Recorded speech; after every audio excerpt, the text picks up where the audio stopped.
The American dream is rooted in the concept that any citizen can achieve prosperity, upward mobility, and economic security. For too long, the designers of multilateral trade deals have lost sight of this. International economic relations that do not work for the American people must be re-examined. This is what tariffs are designed to address. Leveling the playing field such that the international trading system begins to reward ingenuity, security, rule of law, and stability, not wage suppression, currency manipulation, intellectual property theft, non-tariff barriers, and draconian regulations. To the extent that another country's practices harm our own economy and people, the United States will respond. This is the America First trade policy. Please welcome Betty back to the stage, joined in conversation by Nicole Elam, CEO of National Bankers Association. Nicole, thank you so much for joining me here. We've heard quite a bit and seen, as Treasury Secretary Bissett just noted about leveling the playing field. There's lots of proposals out there to deregulate, and for the banking industry, certainly seems like the Trump administration is going to be a bit friendlier than the prior administration. And yet you, advocating for and representing minority banks, have also faced policy initiatives that have aggressively pushed back on DEI. And those are challenges that that many of your members are facing. So how do you navigate both of those, where you've got, on the one hand, friendlier, perhaps, banking regulation from the administration, but at the same time, real aggressiveness here on eradicating DEI? Yeah, that's a great question. I would say that it's not new navigating the difference between a Republican and a Democratic administration. Typically, when Republicans come in, there is less regulation. That is something that is known. What is a little bit more interesting that we're having to navigate is the about face as it relates to DEI. Over the last 5 years, minority-owned and operated banks, much like a lot of mission-driven banks, have grown explosively in this post-pandemic, post-George Floyd environment. As a matter of fact, they grew by 58%, and Black banks in particular grew by 79% in asset size.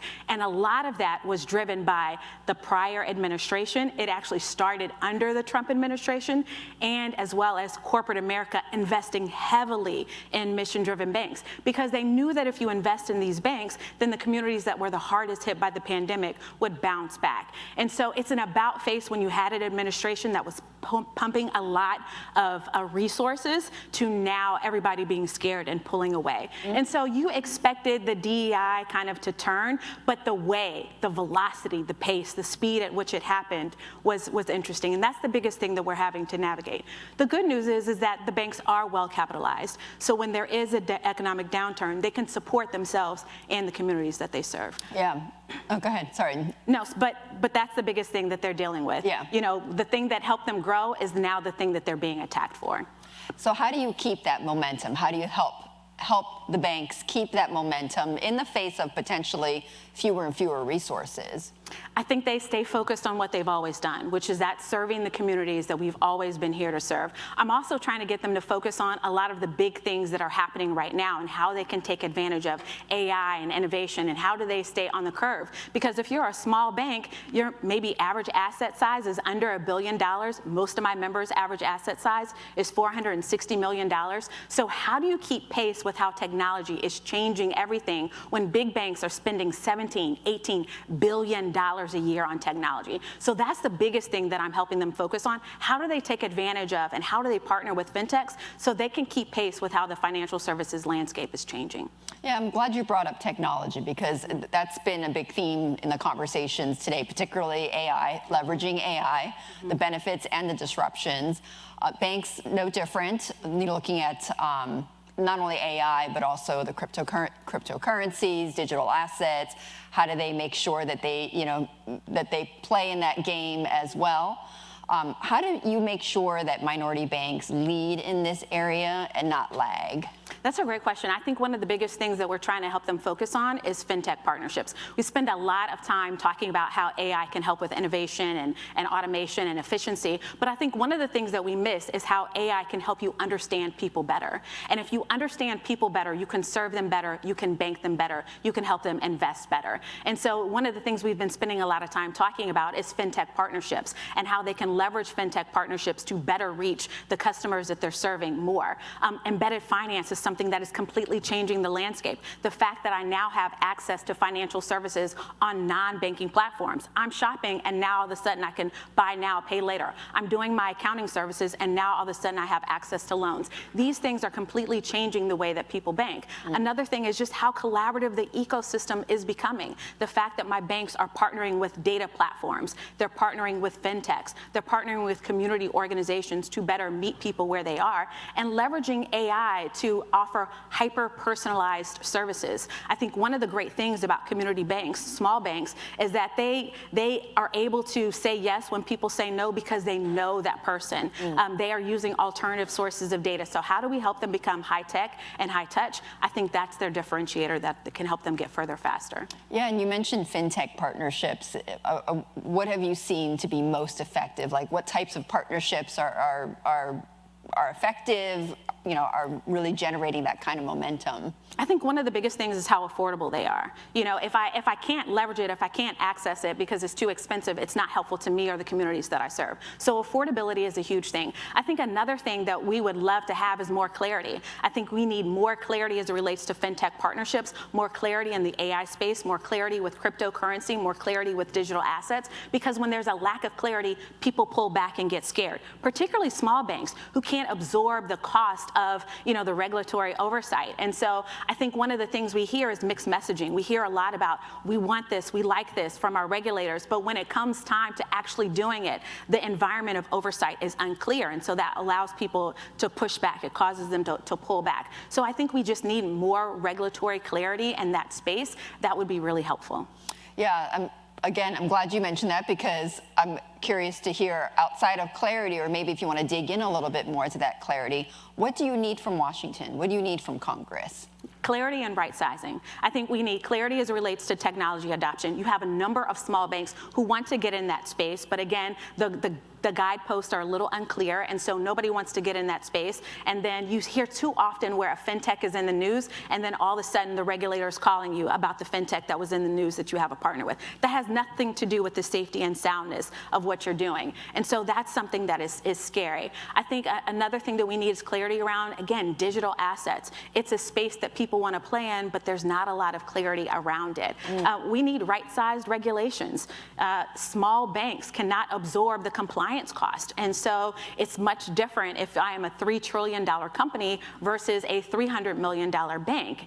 How do you navigate all of those things? So right-sizing regulations so that they are taking into consideration who you're serving, I think is important. We also know what the 6 big factors are that predict bank failures. So why are we not focused on regulations that are targeted towards that? So I think right-sizing regulations and clarity as it relates to AI, cryptocurrency, digital assets would all be good things that we need from Washington. I want to flip it a little bit to the viewpoint of the consumer, of the customer, the banking customer.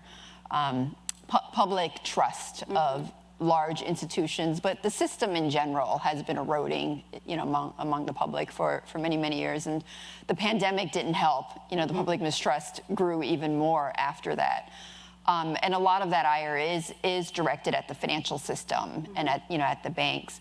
So you, representing minority banks, how do you rebuild that trust, or how do you build that trust with your communities?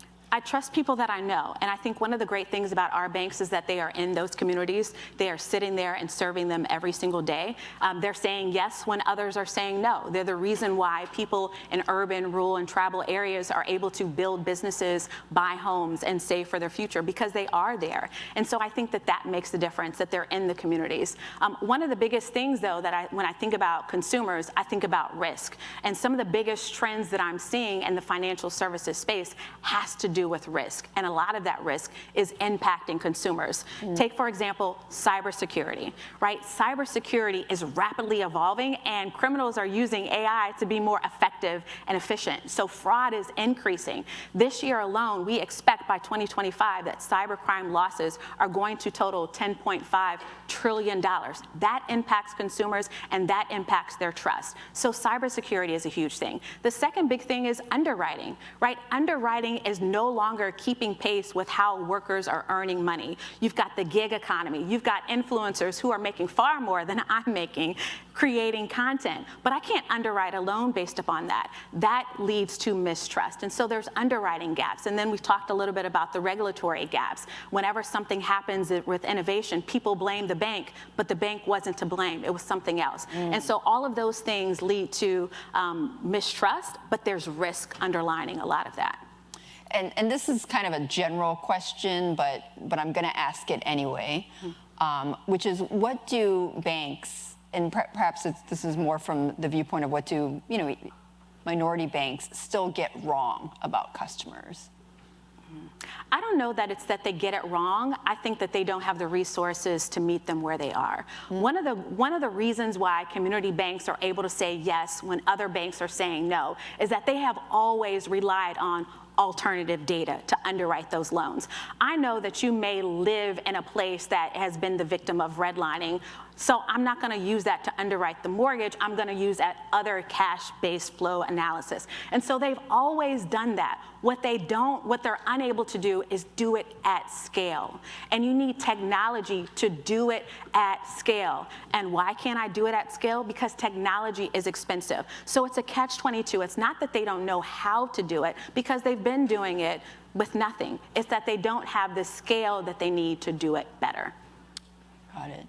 Before we go, Nicole, I've asked a few guests this question, but taking a look at the landscape over the next, let's say, 10, 20 years, when you look at the minority banking landscape, what do you see? A bright future. What we need is that the federal government and corporations continue to invest in them. I think people are running away from and retreating, and there's this thought that we don't need community banks. Big banks, fintechs, others will fill that gap, and that's not true. We've got over a century of data that shows that that is not true. They continue to be the gap fillers. They continue to be the first line and the last line of defense for so many communities that are underserved. And underserved doesn't necessarily mean poor, right? There are a lot of reasons why people are underserved by traditional banking models. And the traditional banking model is changing. The way that people are banking is rapidly changing. And so I think the future is bright, but what we need is for our partners to continue to remain. Always a place for smaller banks. Always a place for small banks. Nicole, thank you so much for joining us. Really appreciated this conversation. Thank you for having me.